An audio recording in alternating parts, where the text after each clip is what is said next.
자, 얘들아, 지금 교과서를 읽고 이제 왔는데 양이 조금 많아가지고 당황스러웠을 것 같아. 근데 실제로 내용들은 충분히 우리가 1시간 만에 할 만한 그런 내용이에요. 다만 이 부분이 시험에 내기는 굉장히 좋기 때문에 조금 더 꼼꼼하게 정신을 푹 꼭 차려가지고 오늘은 수업 들었으면 좋겠다. 저번에 뭐 어떤 반은 한 3분의 1만 열심히 들었다고 하고 인강을, 또 어떤 반은 절반만 열심히 들었다고 하는데 예, 딴짓하지 말고 집중을 해요. 집중을 해도 이게 기억이 안 난단 말이야. 집중을 해도 기억이 안 나기 때문에 그럴수록 더 오늘은 정신을 똑바로 차려서 들어야 된다. 알았니? 자, 보도록 합시다. 우리는 오늘 지금 28쪽, 29쪽, 31, 32, 33까지 가고 있습니다. 그리고 그 주제는 삼국시대, 통일신라시대, 발해 이런 나라들의 유학, 불교, 유행했던 도교 이런 민간신앙과 문화를 보는 거예요. 문화다 보니까 좀 교과서의 서술이 좀 길어져요. 어쩔 수 없이 이거를 설명해야 될 배경이나 그림들이 많기 때문에 제가 너무 부담 갖지 말고 충분히 할 만합니다. 자, 교과서를 읽었으니까 한번 내용 정리를 해보죠. 일단 먼저 유학이 나오죠. 지금 학습지 5쪽을 보면 유학은 자기의 신분에 따라서 해야 하는 덕목이 굉장히 중요한 학문이에요. 그래서 임금 같은 경우에는 백성들을 이렇게 따뜻한 마음으로 인으로 다스리고요. 신하 같은 경우에는 이렇게 충해야 합니다. 충성해야 돼요. 아들은 부모한테 효해야 되고 또 부모도 자식에게 사랑해야 됩니다. 그러니까 모든 어떤 위치에서 해야 되는 역할들이 굉장히 비슷하죠. 윗사람을 공경하고 윗사람 아래에게 사람에게 자애롭게 대하고, 자, 이러다 보니까 왕들은 유학을 좋아하겠어, 싫어하겠어? 아주 좋잖아. 나에게 충성해라고 이제 가르치는 이 학문이 얼마나 좋겠어. 그리고 이런 것들이 가정에서부터 국가까지 일관되게 되어야지 사회 질서가 잡히고 사회가 좀 더 사랑하는 이런 좋은 사회가 된다라고 주장을 하니까 왕들 너도 나도 할 거 없이 다 유학을 장려하고 받아들이고 국가에서 공인을 해가지고 국가 학문으로 키우는 이런 모습을 보입니다.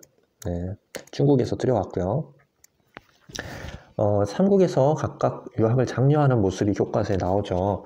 그래서 수도의 고구려 같은 경우에는 소수림왕 때 태학을 설립을 했다고 나와요. 그래서 소수림왕은 한 게 많잖아. 불교도 공인하고 율령도 반포하고 거기에 태학까지 설립을 했어요. 그래서 유학을 기반으로 우리나라 키우겠다. 유학에 능한 인재들을 많이 등용시키겠다라고 기반을 잡아놓은 거기 때문에 나중에 광개토왕 때 전성기를 맞이할 수 있었겠지. 지방에는 경당이라고 있었다. 무술과 유학을 동시에 배웠죠. 그러니까 좋은 것이 소림사 같은 거죠. 이제 소림사에서는 불교를 배웠지만, 자, 백제는 오경 박사라고 해가지고 유학의 가장 기본적인 경전이 오경이 되겠습니다. 사서도 있는데 사서는 이제 나중에 강조되고 이때는 오경이 메인이에요. 시, 서, 역경, 얘기, 춘추 이런 이제 기본서들인데 이 교과서들인데 여기 이제 전문가들을 양성했다고 이제 하는 거죠. 박사는 닥터예요. 여기 태학이든 오경 박사든 사실은 다 중국 한나라 때의 제도인데 요거를 이제 들여와가지고 우리가 실시한 거라고 보면 되겠습니다. 신라는 자, 국가에서 뭔가 이렇게 장려했던, 삼국시대에서 장려했던 것들이 막 크게 드러나진 않습니다. 아무래도 좀 발달이 늦어요. 다 중국과 멀기 때문에. 한문의 습득도 조금은 늦습니다. 근데 이제 그럼에도 민간에서 젊은이들이 스터디 플래너를 만들기도 했어요. 임신년에 만들었어요. 그래서 임신서기라는 게 있죠. 여러분 교과서 28쪽에 제일 위에 나온 게 임신서기서입니다. 그리고 내용도 쭉 보면은 열심히 공부해서 나중에 성공하자 이런 이제 다짐들이 있습니다. 지금 열어본 상태죠. 그리고 이것이 남북국에서도 유학 붐은 계속 이어집니다. 특히나 이 왕권이 강했던 신라 중대, 자, 무열한계 지키 자손이 왕권 강화하는, 자, 이게 신라 중대였잖아. 제일 유명한 사람이 시옷 미음 왕이었어요. 누구였지? 신문왕이었잖아. 신문왕 때 그래서 유교적 인재를 양성하기 위해서 국학이라는 학교를 설립을 합니다. 당연히 귀족들은 공부해야 되니까 싫어했겠지만 강제로 공부시킨 거죠. 또 유교 경전의 이해를 평가해서 요거로 이제 인재 등용을 하려고 하기도 했습니다. 마치 과거제 같이 독서, 삼품, 3등급으로 나뉘었어요. 너희들은 9등급인데 3품과라는 제도가 있었어요. 근데 이 독서 3품과는 신라 하대의 원성왕이라는 사람 때 실시됐단 말이야. 그러니까 이 귀족들의 반발이 굉장히 컸죠. 그래서 결국에 이 골품제의 사회 안에서 내가 진골인데 근데 독서 3품과로 평가를 받아야 된다고? 이런 내가 귀한 왕도 될 수 있는 신분인데? 라고 하면서 반발을 맞이해서 결국에 실패했다고 봅니다. 발해에도 유교가 굉장히 강조되었죠. 그래서 너희들 발해의 저번에 우리 삼성육부를 도입했던 왕이 누구였다고 했었니? 맞아요. 무왕이 아니라 문왕이었잖아. 그래서 문왕 때 이런 삼성육부를 중국으로부터 수입을 해왔는데 보면은 약간씩 이름이 달라요. 정당성이니 선조성이니 중대성이니 그리고 육부는 원래 이호 예병형 공 이렇게 이제 되어 있는데 충인의 지의 신 이렇게 이제 이름을 바꿨습니다. 형부는 사람이 아니에요. 이거 형부는 이제 형사사건 검찰 이런 건데 예부라고 바꿨고 원래의 예부는 의부로 바꿨고요. 예의 범절 뭐 국내 왕실의 행사 이런 거 담당하는 게 예부고요. 이부는 이부는 이제 인사죠. 인사 담당. 뭐 하여튼 뭐 그런 식으로 돼 있습니다. 호부는 뭐 재정이고 호부는 재정이고 병부 뭐 군대겠죠. 공부 공사고요. 뭐 하여튼 그런 식인데 이름을 다 바꿨다. 이름만 바꿨다. 이렇게 되겠습니다. 그만큼 국가 차원에서 유학 교육에 힘을 썼다는 거고 그래서 주자감이라는 학교도 만듭니다. 다 국가에서 이렇게 열심히 학교를 만드는 이유가 있는 거죠. 유학을 돈을 들여가지고 애들을 교육시키는 교육시설을 만든 이유가 있었을 겁니다.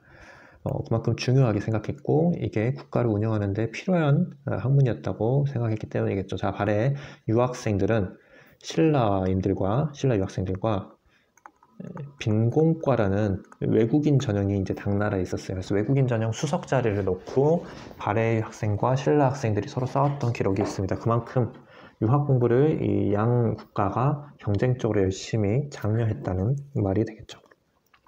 신라 말에는 이 유학이 결국 호족들에 붙게 됩니다. 어떻게 되냐?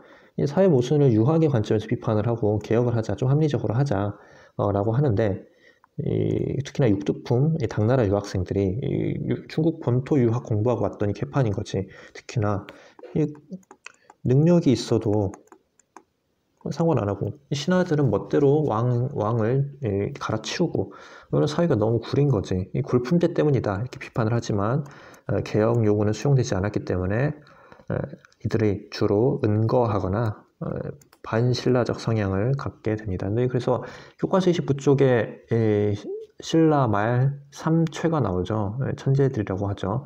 최치원은 개혁안을 올렸지만 산으로 들어가 버렸고 최승우는 후백제 신하가 되었고 최은희는 고려로 갔습니다.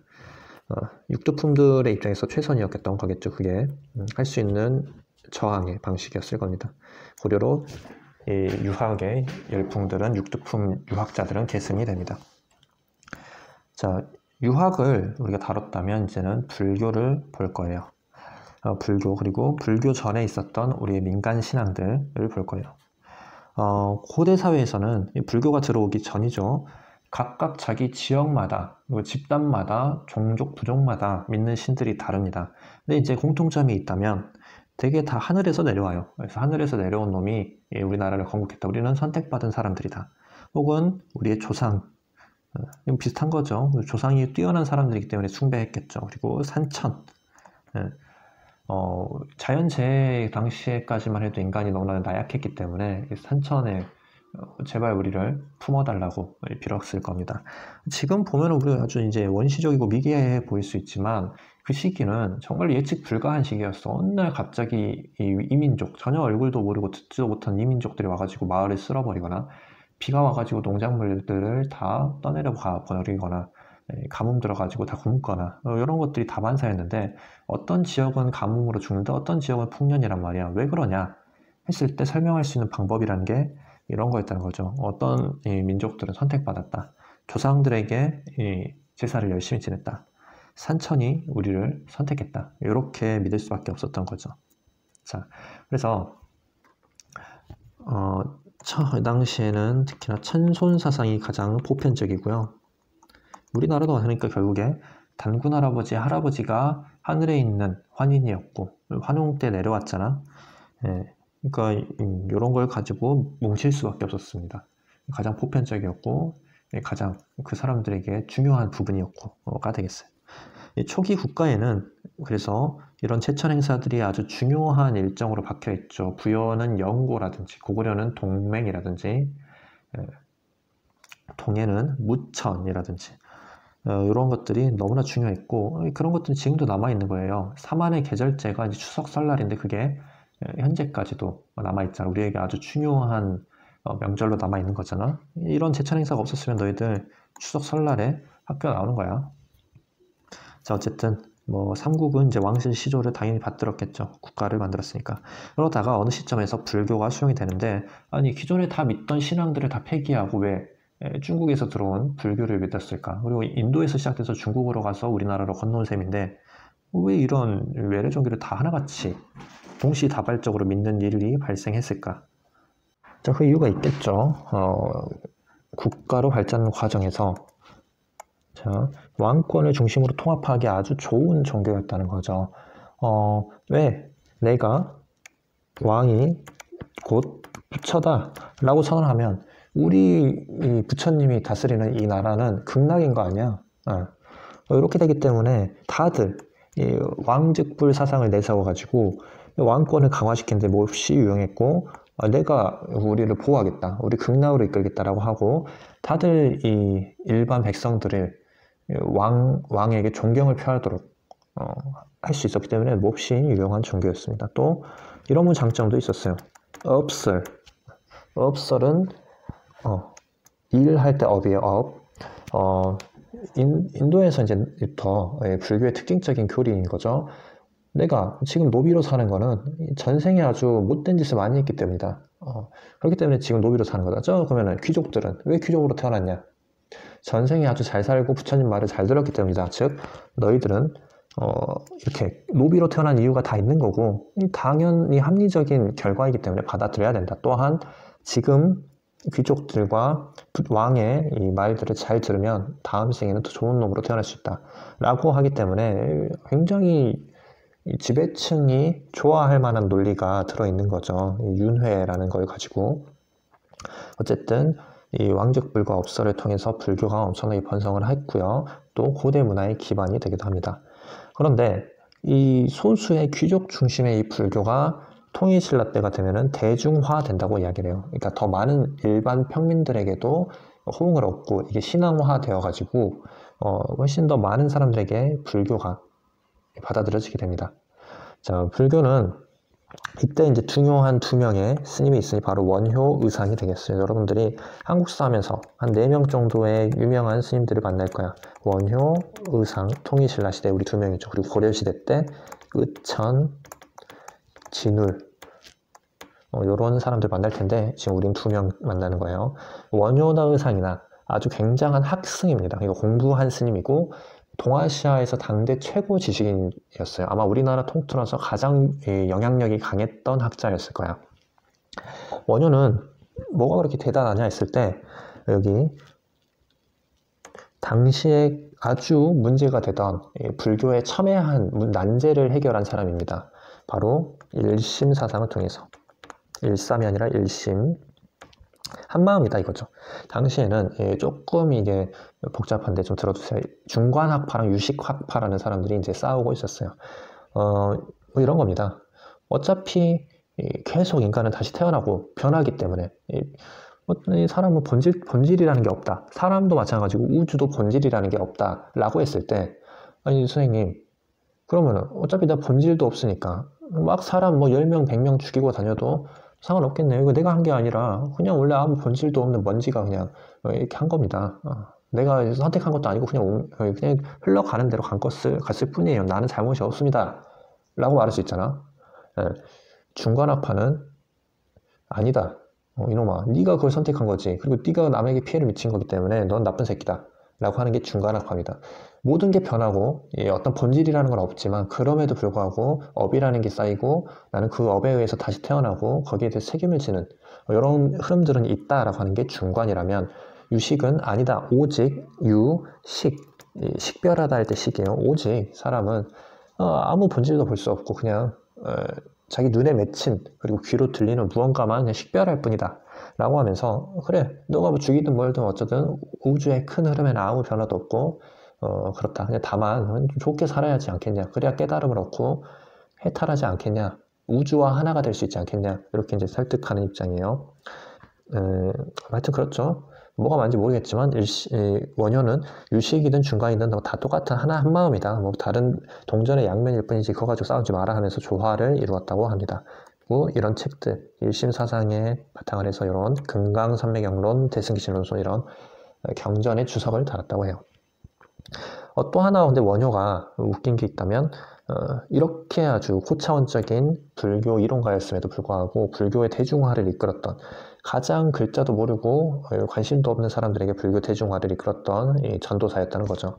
그래서 아미타 신앙을 전파했어. 너희들 가장 유명한 불교와 관련된 말이 나무 아미타불이잖아. 나무 아미타불만 외우면 극락한다 라고 말한 게 원효가 되겠습니다. 그래서 백성들에게 아미타라는 부처님을 믿습니다 라는 게 나무 아미타불이거든. 아미타불은 자기가 해탈을 할 수 있었어요. 깨달음을 얻어서 우주와 하나가 될 수 있었지만 그걸 포기하고 이 중생들을 구제하기 위해서 인간 세상으로 내려온 사람이란 말이야. 요것만 믿으면 너희도 극락한다 라고 이야기를 하면서 불교 대중화를 이루었던 사람입니다. 지워져 버렸네. 자, 반면에 이제 원효 의상 동시대 사람이고 신라가 통일하던 시점에서 당나라로 유학 가서 불교 공부하려다가 원효는 해골물 먹고 돌아가고 의상은 갈 길 가서 엘리트가 돼서 돌아왔죠. 하여튼 그래 다 떼고 자 봅시다. 의상은 중국 가서 화엄이라는 사상을 배웠어요. 화엄종. 그래서 화엄에 따르면 모든 게 균형 있고 조화롭고 모든 건 하나다라는 이제 입장이에요. 자, 그래서 뭐 화엄은 유식학파의 뭐 일종인데 신유식학파라고도 이제 하는데 어쨌든 화엄 일승 법계도를 저술했고요. 그래서 뭐 조화와 화합을 강조합니다.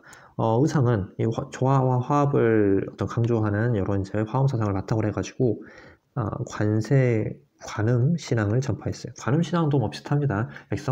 중생들을 구제하기 위한 또 부처님 종류 중에 한 명이에요. 그러니까 부처님이 여러 종류가 있어. 석가불, 아미타불, 미륵불, 약사불 뭐 등등등 관음을 중심으로 해가지고 백성 구제를 이야기를 했어요. 그러니까 좀 종류가 다르다. 부처님 좋아하는 선호하는 부처님 종류가 달랐다. 이 정도의 차이입니다. 그래서 실제로 의상은 자기 제자 중에 진골도 있고 평민도 있고 노비도 있는데 다 똑같이 설거지 시키고 밥 해오라고 하고 다 시켰다 그래요. 신라는 그래서 통일신라 때 이르러서 불교가 엄청 발달하는데 유명한 게 이제 불국사와 석굴암 있죠. 이건 조금 봐야겠어. 여러분 경주에 가면 우리가 이제 가는 필수 코스 중에 하나죠. 불국사, 석굴암. 석굴암은 뭐 이렇게 이제 생겼고 산에 있어요. 동굴에 있었기 때문에 그래서 이제 굴암인데 한창 잊혀졌다가 일제시대 때 우체부가 발견했다고 합니다. 이제 그래서 콘크리트로 이제 다 보수를 해가지고 다시 굴로 만들었더니 습기가 차가지고 지금은 이것 때문에 보호하기 위해서 이렇게 포장을 해놓은 상태예요. 이제 가보면은 이런 모습을 이제 보기는 힘들어요. 포장을 다 해놔가지고 근데 들어가면 이렇게 부처님이 우리를 내려보고 있는 모습입니다. 인자하다고 보여지기도 하고 조금 무심하다고 보여지기도 하죠. 어쨌든 이렇게 내려다보고 있고 주변에 이제 나한들이 부처님 주변을 지키고 있죠. 부처님의 공간으로 우리가 들어간 거예요. 자, 그래서 이렇게 장엄하죠. 들어가면 부처님의 이렇게 어떤 위엄이나 그의 말씀 이런 것들이 얼마나 준엄하고 엄숙한 그런 이야기를 하고 있는지 느낄 수가 있습니다. 그러니까 이게 부처님의 공간이에요. 굉장히 균형 있고 조화롭고 또 아름답다고 그래요. 그렇게 평가받고 있습니다. 이거보다 더 큰 불상은 굉장히 많지만 중국은 엄청 큰 불상도 있지만 훨씬 더 조화미는 여기에서 더 훌륭하다고 이야기를 합니다. 불국사는 또 이렇게 되어 있습니다. 좌측이 석굴암이고 여기 석가탑이고 다보탑인데 여기 이제 둘 다 사리가 나왔으니까 스님 부처님이 죽었을 때 살이라고 해서 작은 구슬들이 나오는데 여기 이제 보관하는 장소가 탑이 되겠어요. 여기서 또 최초의 목판 인쇄물인 무구정광 대다란이 경도 이제 나온 바 있죠. 자, 시간이 없으니까 어쨌든 그랬고요. 그러면은 방금 전에 말한 이 종파를 보통 우리가 나눠서 교종이라고 그래요. 의상이든 원효든 둘 다 책으로 공부한 사람들이에요. 부처님의 결국 불교의 목표로 가면 깨달음을 얻는 과정이란 말이에요. 깨달음을 얻어서 우주와 합일이 되는 건데 어떻게 깨달음을 얻냐를 글자로 설명해 놓은 경전이 있는 거예요. 그러니까 이 깨달음의 과정이 문자화될 수 있다고 믿고 그렇기 때문에 공부를 중요하게 생각하는 사람들을 통상 교종이라고 합니다. 원래는 교종이 전부였는데 점점 불교가 스펙트럼이 넓어지다 보니까 선종이라는 게 생겨요. 선종은 교가 아니라 그러니까 참선을 통해서 깨달음을 얻을 수 있다는 거죠. 깨달음을 얻는 과정이라는 게 너무 복잡하고 이렇게 어렵기 때문에 문자화될 수 없다. 자기 스스로 자기를 돌아보고 생각하고 마음을 깨끗하게 비우는 연습이 오히려 깨달음에 가깝게 한다라고 주장했던 게 선종입니다. 아무리 교종이 민중들과 가까워지려고 해도 글자도 모르는 사람들에게 얼마나 가까워질 수 있겠어. 선종이 훨씬 더 가깝죠. 공부를 안 해도 되니까 일단. 너희도 그렇잖아. 공부를 안 하는 게 제일 좋잖아. 선종의 특징은 자, 참선을 일단 중시를 하고요. 또 뭐라고 나오니?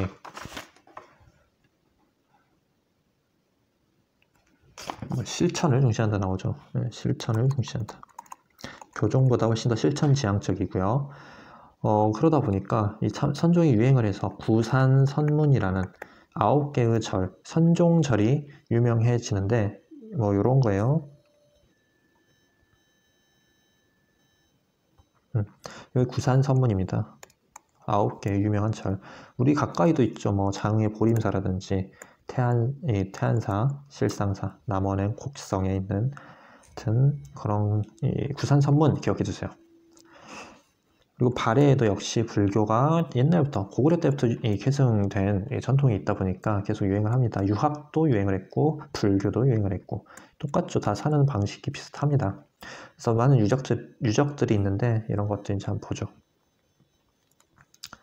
이불병자상, 불이 부처가 2명이 있고 같이 병립해서 병좌하고 있죠. 앉아있죠. 그래서 이불병좌상입니다.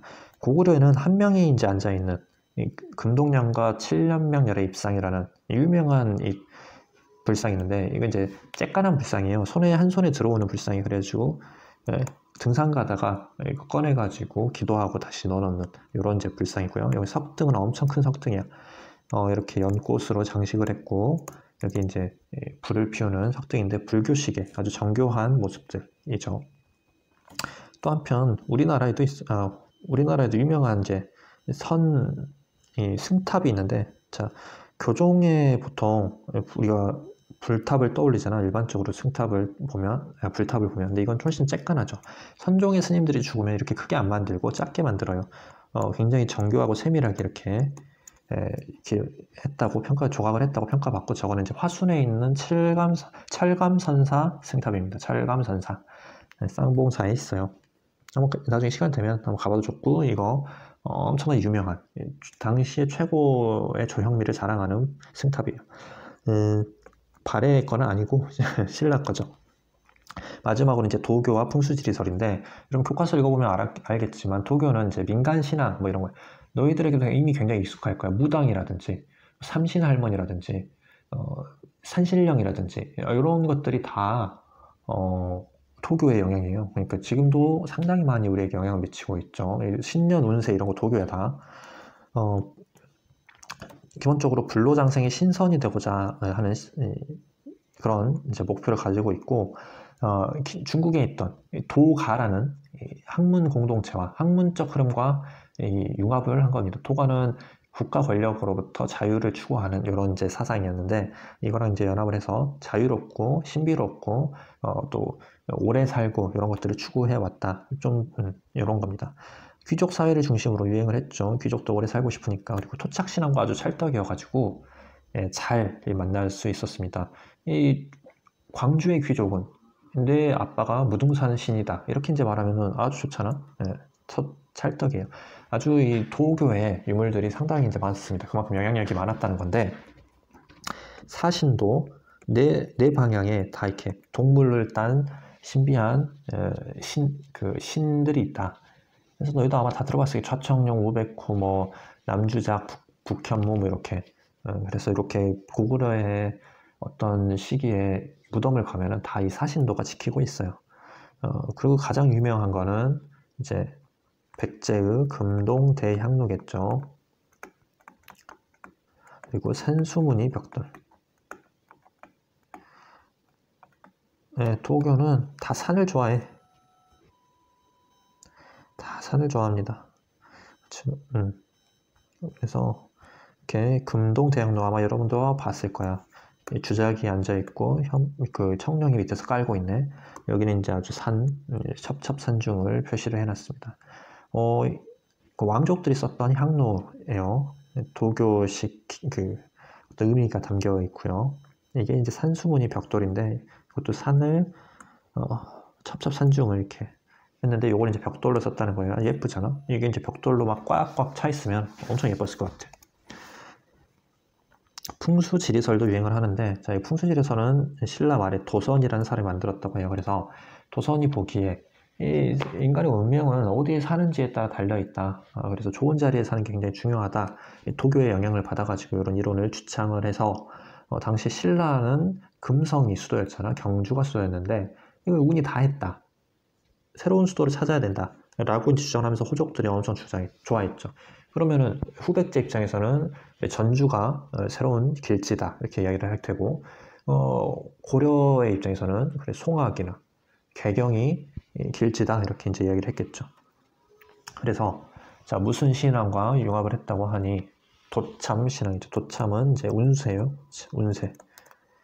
그리고 자연 환경이 뭐 이런 거 경주 중심의 국토관에 변화가 돼서 송악이 길지라고 이야기를 했다고 합니다. 그러니까 이제 왕건이 좋아했죠. 자, 문제 한번 풀어보자. 이거는 맞죠. 이거는 틀리죠. 이것도 맞죠. 이거는 태학이야, 국학이야? 국학이죠. 주자감이죠. 경당이라고 했었지. 경당. 요거 융통한 오경 닥터. 임신 서기석. 그리고 독서 삼품과. 자, 얘들아 꽤 많기도 하고 복잡하기도 한데 그래도 큰 흐름이 이제 있어요. 유학 그리고 불교, 그리고 불교는 점점 대중화되고 나중에 선종이 유행했죠. 그리고 도교, 풍수지리설 뭐 이렇게 이제 큰 흐름이 있습니다. 꼭 복습하고 반복해야 돼. 여기 문제 내기가 최소 2문제 나와요. 이런 데서. 그러니까 꼭 복습을 하고 오늘 수업 수고했어요.